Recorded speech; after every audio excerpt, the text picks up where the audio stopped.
우리 인간을 충격적으로 짜릿하게 만들어서 지치지 않고 앞으로 펼쳐나갈 수 있는 힘을 주는 것이 영감인데, 그 영감은 무엇인가를 강력하게 원하고 거기에 부단히 노력하는 자에게 오는 선물이자, 그것마저도 무엇을 강력하게 원하는 사람에 의해서 생산된 것이지 다른 데서 온 것은 아니다. 영감은 내가 경험하는 거예요? 우리가 경험하는 거예요? 내가 경험하는 거예요. 내가 경험하는 것이 아니라 나만 경험하는 거죠. 우리로 사는 데에 집중하는 사람은 영감을 맞이할 기회가 허락되지 않아요. 기본적으로 우리로부터 이탈해야 돼요. 나한테 집중해야 돼요. 그러니까 이것이 영감의 비밀이고 인생의 비밀입니다.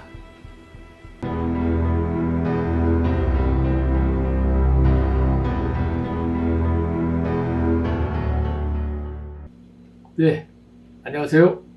비큐리입니다. 저는 젊은 시절부터 두 가지 취미가 있습니다. 하나는 책 읽기고 다른 하나는 생각하면서 여유 있게 산책하기입니다. 저는 대학생 때 이 두 가지 취미 덕분에 아주 신기한 일을 경험했습니다. 제 인생이 완전히 바뀌어버리는 그야말로 제 일생일대의 대사건이었습니다. 결론부터 말씀드리면 그 덕분으로 70세가 된 지금도 건강하고 행복하게 살고 있습니다. 산전수전, 모진풍파 다 겪어도 초건강하고 초자유롭고 초행복하게 살고 있습니다. 뿐만이 아닙니다. 나이 70세에 제 인생 최고 전성기가 시작되고 있습니다. 이것은 비단 저에게만 해당되는 이야기가 아닙니다.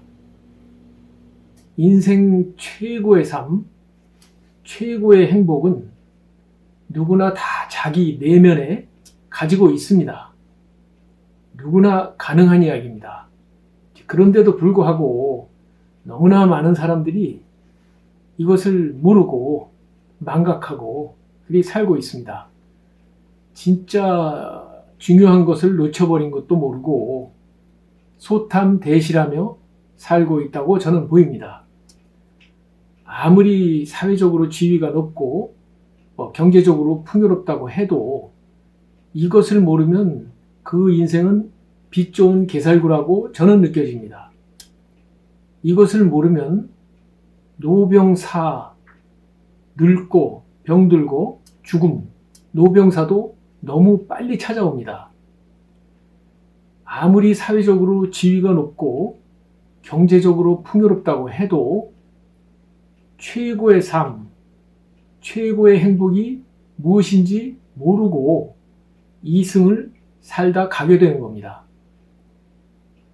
아무리 사회적 지위가 높고 경제적으로 풍요롭다 해도 꼭 거기에 비례해서 삶의 질과 삶의 양이 높아지는 건 아닙니다. 돌이켜보면 저는 삶을 제대로 다루는 방법을 일찍 깨닫고 그것을 활용했던 것 뿐입니다.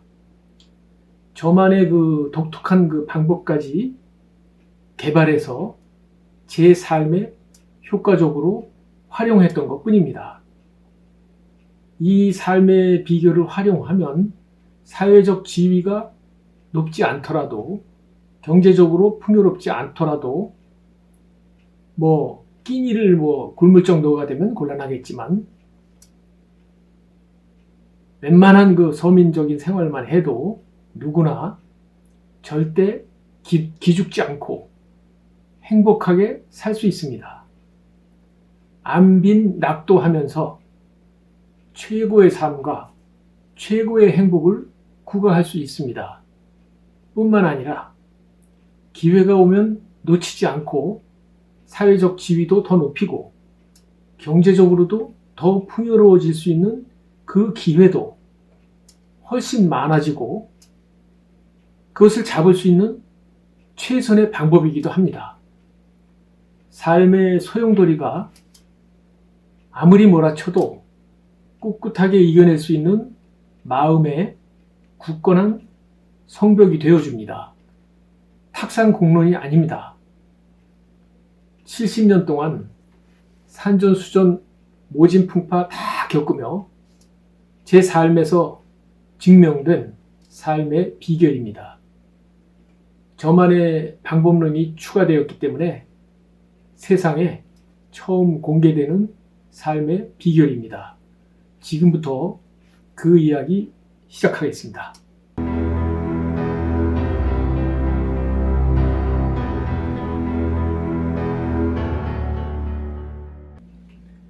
당시에 저는 동국대학교에 재학 중이었습니다. 그날도 학교 도서관에서 책을 좀 보다가 밖으로 산책을 나왔습니다. 동국대학교는 그 학교 뒷산이 바로 그 남산공원입니다. 그 학교 그 뒤쪽으로 올라가면은 이렇게 조그마한 뒷문이 있었는데 그 문을 열고 나가면은 바로 거기가 남산 순환길이었습니다. 그날도 평소처럼 남산 순환길에서 산책을 하고 있었는데 갑자기 머릿속에서 어떤 영감이 번쩍 떠올랐습니다. 직감적으로 엄청난 행운이 찾아왔다. 그런 생각이 들었습니다. 깨달음이라고 그럴까? 어떤 그 각성을 하게 됐습니다. 삶의 어떤 특별한 원리를 깨달았다. 어떤 그 환호성을 지르고 싶은 그런 생각이 들었습니다.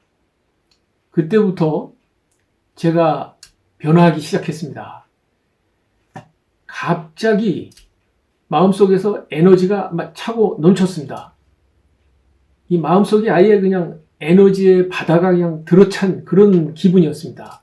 뭐 기분이 그냥 그 어떻게 표현하기 어렵게 업됐어요.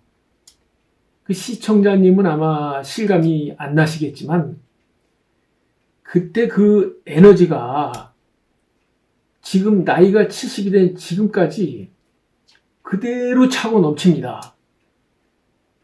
참으로 신기한 경험입니다. 뭐 아무튼 그때부터 하루하루가 바뀌기 시작했습니다. 예를 들어서 우선 그 주관이 뚜렷해졌습니다. 세상의 어떤 그 상식이나 뭐 유행 같은 것에 이제 더 이상 휘둘릴 것 없다. 그런 생각이 들었습니다.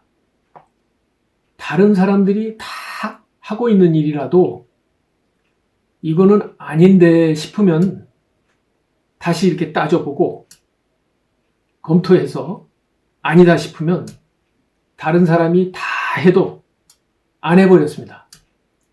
즉시 버려버렸습니다. 예를 하나 들어서 그때 제가 지독한 골초였었는데 그냥 그 담배를 그렇게 그냥 못 끊고 그러던 담배를 그런 식으로 바로 끊어버렸습니다. 그리고 평생 다시 피우지 않았습니다. 그전에도 끊고 싶어서 여러 번 시도를 했는데 영 안 돼서 이렇게 마음고생만 했었는데 제가 생각해도 신기한 거예요. 그냥 한 칼에 끊고 지금까지 2번 다시 피우지 않았습니다. 신기했습니다. 너무 좋았습니다. 그리고 앞으로 계속해서 이런 식으로 어떤 그 신기한 일이 벌어지는구나 하는 것을 본능적으로 느꼈어요. 이 마음에 이게 꽉 차 있으니까. 참 기뻤습니다. 아주 날아갈 것처럼 기분이 좋았습니다. 또 예를 들어서 이 다른 사람들하고 어울리는 것도 뭐 그전처럼 좋았지만 그때부터는 혼자 있는 것도 즐거웠습니다. 그러니까 사람들하고 어울려도 즐겁고 혼자 있어도 뭐 외롭거나 뭐 심심하거나 이런 게 이제 없어졌어요. 그러니까 이래도 좋고 저래도 좋으니까 사는 게 의욕이 생기고 이 마음에 여유가 생기더라고요. 그러니까 하루하루를 제대로 사는 느낌이 들었습니다. 아, 사람이 이렇게 살 수도 있는 거였구나. 그런 마음이 들었습니다. 그리고 이렇게 사는 게 바로 최고의 인생이구나. 그런 확신이 들었습니다. 그때부터 제 눈에는 세상이 기울어진 운동장으로 보였습니다. 돈이 뭐 많던 적던 뭐 출세를 했던 못했던 사람들이 전부 방향을 잃고 소탐대실하면서 살고 있다고 그렇게 느껴졌습니다. 뭐 돈을 많이 벌어서 뭐 부자가 되고 기업가가 되고 뭐 상장을 하고 재벌이 되던 뭐 고시를 패스해서 판검사가 되던 뭐 출세해서 뭐 장관이 되고 뭐 대통령이 되던 그거 뭐 다 좋은데 다 좋죠. 그러나 이렇게 살면서 글로 가야지.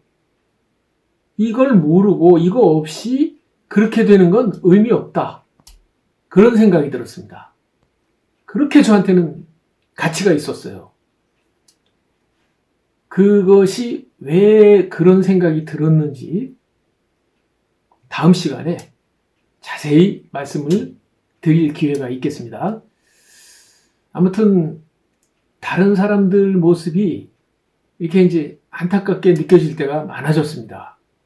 그리고 다른 사람들한테 그런 얘기를 해주고 싶었습니다. 이런 그 모든 변화의 시작은 갑자기 떠오른 그 영감이었습니다. 예, 대통령이 바뀌면 뭐 내각이 전부 다 바뀌듯이 그 영감을 통해서 새로 깨달은 그래서 새로 이제 정리된 그것을 중심으로 모든 가치관이 새로 줄을 서고 재배치되는 순식간에 판 자체가 전부 새로 짜이는 여태까지 살았던 모든 것이 전부 재배치되는 근데 그것이 그냥 한순간에 자동으로 그렇게 되는 그런 경험을 했습니다. 굉장히 신기하더라고요.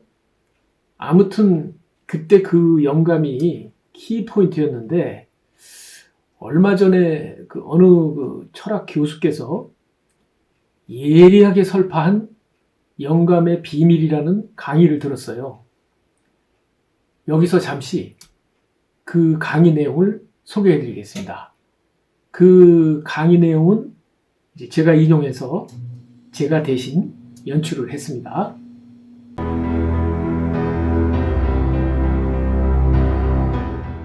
우리 인간을 충격적으로 짜릿하게 만들어서 지치지 않고 앞으로 펼쳐나갈 수 있는 힘을 주는 것이 영감인데 그 영감은 무엇인가를 강력하게 원하고 거기에 부단히 노력하는 자에게 오는 선물이자 그것마저도 무엇을 강력하게 원하는 사람에 의해서 생산된 것이지 다른 데서 온 것은 아니다.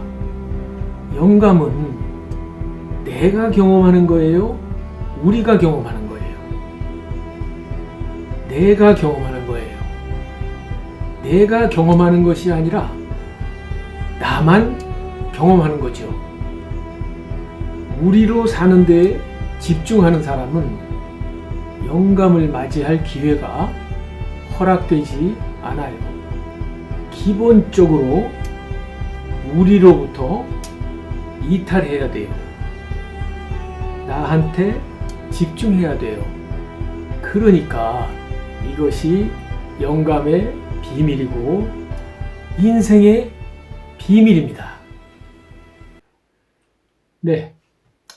다음 시간에는 제가 그 영감을 통해서 깨닫게 된 내용이 구체적으로 무엇이고 그것이 제 인생에 어떻게 작용해서 무슨 변화가 어떻게 일어났는지 거기에 대해서 하나하나 사례를 들어서 본격적으로 이야기를 이어가겠습니다. 저 자신도 뭐 어디서 듣도 보도 못했던 그런 신기한 일이 있습니다. 오늘은 첫 시간이니까 제 소개 중에서 우선 한 가지 제 몸을 한번 보여드리겠습니다. 사람의 몸은 정직하죠. 그 사람의 내면 또 그 살아온 과정이 그 사람의 몸에 나타나기 마련이죠. 저는 뭐 골격이 작고 원래 왜소한 체격입니다. 그렇지만 저는 40년째 상체는 푸시업, 하체는 바벨 메고 스쿼트, 지금 현재 한 번에 70회씩, 푸시업도 70회, 스쿼트도 70회씩 하고 있습니다. 이제 뭐 얼굴은 이게 나이가 들어서 티가 나지만 아직도 목 아래는 뭐 유심히 보시면 아시겠지만 탄탄하고 나이보다 모든 피부 노화나 컨디션이 아직도 40대 그 초반 정도의 그런 느낌입니다. 뭐 아놀드 슈워즈 뭐 제네거처럼 몸을 키우는 그런 거는 하지 않았지만 건강을 위해서 탄탄하게 적당하게 유지를 했습니다. 지금 뭐 혈압을 재봐도 123에서 뭐 60 정도니까 체크리스트 보니까 30대 그 중반 수준이더라고요. 뭐 다른 그 모든 그 신체 기능도 대체로 뭐 40대 전후 그런 정도 수치가 이렇게 나오더라고요. 저는 이 시력도 아직 그 노안 현상이 아직 없습니다. 지금도 뭐 돋보기 없습니다. 그리고 뭐 마트 같은 데 이렇게 가서 뭐 물건을 사면은 뒤에 내용 무슨 제조일자 이렇게 깨알 같은 글씨들이 있죠. 뭐 그냥 그대로 지금도 봅니다. 전혀 뭐 젊었을 때랑 달라진 게 없어요. 이제 오히려 이렇게 주변 분들이 이렇게 깜짝 놀라서 그런 일화들이 저는 이제 그러다 보니까 많습니다. 70세가 지금 되도록 아파서 뭐 병원에 한번 가본 적이 없습니다.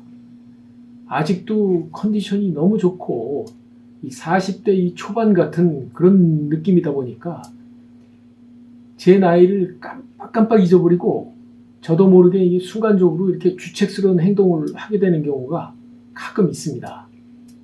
예를 들어서 겨울에 응달진데 이렇게 눈 내리고 나서 안 녹으면은 응달진데 이 땡땡하게 굳어서 맨질맨질해지잖아요. 그럼 그 젊었을 때 하던 버릇이 있어가지고 가다가 그런 게 나오면은 잘 만났다 그러고 그냥 아싸 하면서 막 뛰어가가지고 탁 올라탑니다. 그래서 그냥 스케이트 타듯이 이렇게 쫙 나가는 거 있죠.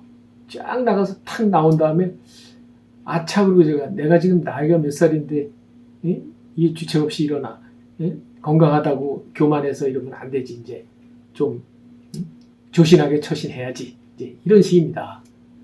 그래 뭐 지하철 같은 것도 이렇게 탈 때 안 그러려고 그래도 깜빡깜빡 이제 이 컨디션이 너무 좋으니까 항상 이게 그냥 약속 시간이 있는데 그 지하철 들어오는 소리가 나잖아요. 그러면 이제 저거 타면은 괜찮은데 안 타면 늦는 수가 있다. 이럴 때가 있잖아요. 그러면 사람들이 예를 들어서 이제 지하철 들어오는 소리가 나면 이제 막 다들 뛰기 시작하잖아요.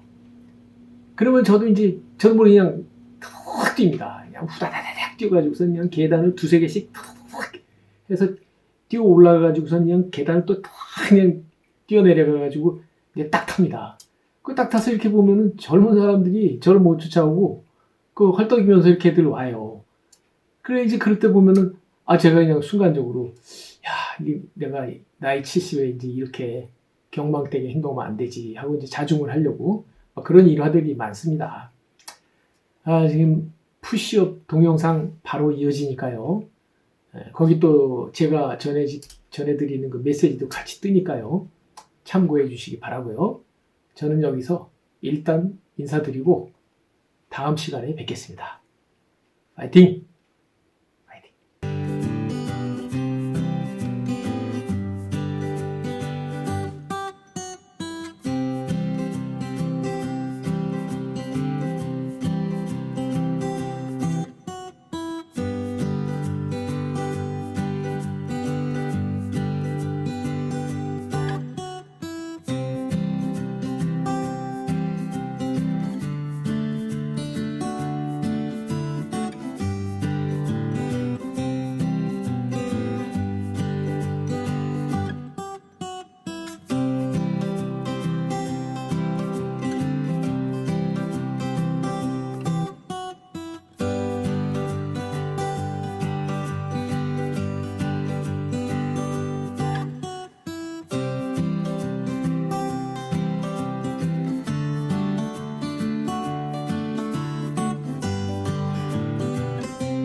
내가 살아가는 동안에 할 일이 또 하나 있지. 바람 부는 벌판에 서 있어도 나는 외롭지 않아. 그러나 솔잎 하나 떨어지면 눈물 따라 흐르고 우리 타는 가슴마다 햇살 다시 떠오르고